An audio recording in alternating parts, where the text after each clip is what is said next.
exercice de base pour vraiment sentir les 3 différents mouvements de respiration et être capable de les différencier, c'est-à-dire de choisir à quel endroit ça va se passer. Donc le premier mouvement de respiration, le plus important, c'est la respiration abdomino-diaphragmatique. Donc pour la sentir, alors je vous conseille de commencer cet exercice-là allongé. Si vous avez du mal à le faire, allongez-vous, entraînez-vous à le faire allongé. Et dans la progression, si vous arrivez à le faire allongé, petit à petit aussi passez à la position assis. Une fois que vous le maîtrisez en position assise, vous pouvez le faire debout.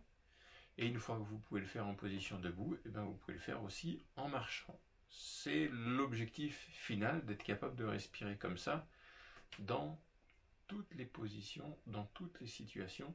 C'est beaucoup plus facile au départ de le faire allongé car le corps est complètement relâché, complètement détendu. Mais les étapes sont les mêmes, donc je vais vous le montrer en position assise. Première étape, vous allez mettre une main sur le ventre, sous le nombril, parce qu'on peut aussi mettre une main en haut du ventre, sous le nombril, et quand vous allez inspirer, vous essayez de sentir que ça va gonfler à cet endroit-là. Donc une grande inspiration,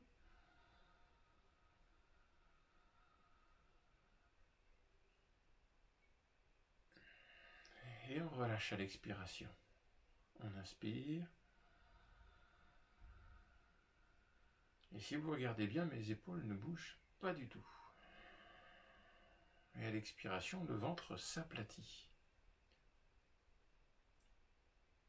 Donc, vous pouvez mettre la vidéo en pause et faire cet exercice-là plusieurs fois jusqu'à bien sentir le mouvement. Pratiquez cet exercice jusqu'à ce que vous le sentiez très facilement. Ensuite, le deuxième mouvement, c'est le mouvement de la cage thoracique. Vous pouvez mettre les mains sur les côtés, comme ça. Les côtes, elles descendent assez bas. Elles descendent, voilà. Les côtes, elles descendent comme ça. Donc vous pouvez mettre les mains soit sur les côtés, soit vous pouvez se croiser comme ça. Et là, c'est un mouvement qui se fait dans ce sens-là, c'est-à-dire vers l'avant et vers les côtés. Donc quand vous inspirez, vous allez... Et là, vous voyez que mes épaules, ma cage thoracique, ça monte.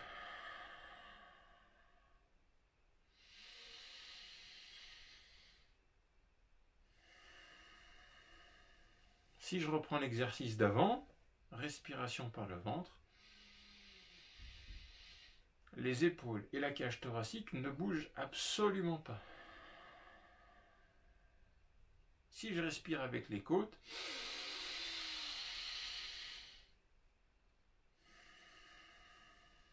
c'est pas du tout le même mouvement. D'accord? Donc avec les mains, pour le sentir, vous sentez que ça s'ouvre sur les côtés et sur l'avant. Voilà, vous pouvez mettre la vidéo en pause et vous entraîner plusieurs fois. Le but serait d'être capable de faire uniquement le ventre, uniquement la cage thoracique, comme on le souhaite.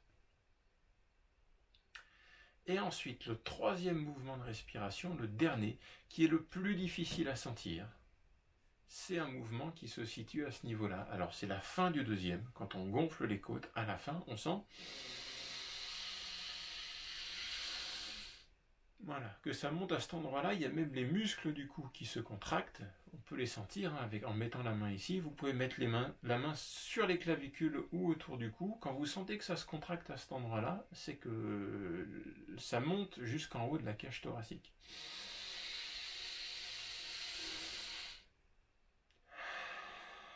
Voilà, la respiration thoracique a tendance à commencer par la cage thoracique et à terminer au niveau du cou, sous les clavicules. On appelle ça une respiration claviculaire. Prenez le temps d'être capable de séparer surtout le ventre et la cage thoracique. C'est ça qui est le plus important.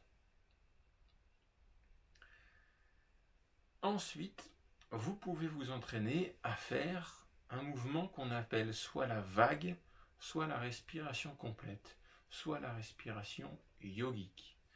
Donc c'est un mouvement de respiration qu'on va faire en utilisant le ventre, la cage thoracique et la respiration claviculaire sur le même mouvement.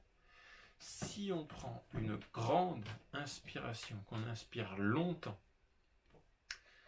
en étant le plus relâché possible, normalement ça se fait naturellement. On inspire, c'est le ventre qui commence à se gonfler, et petit à petit ça monte progressivement dans les côtes, jusqu'en haut. Et on a vraiment la sensation d'une vague allez, on va essayer de le faire, qui ondule, d'accord? On a vraiment la sensation d'une ondulation dans la respiration, ça gonfle en bas et petit à petit ça gonfle vers le haut. Donc pour la faire, vous pouvez tout simplement mettre une main sous le nombril et une main sur le sternum, et quand vous inspirez, vous essayez de gonfler le ventre en premier et surtout de faire attention à ce qu'il ne se rentre jamais. Ça donne ça, je vais vous le faire de profil.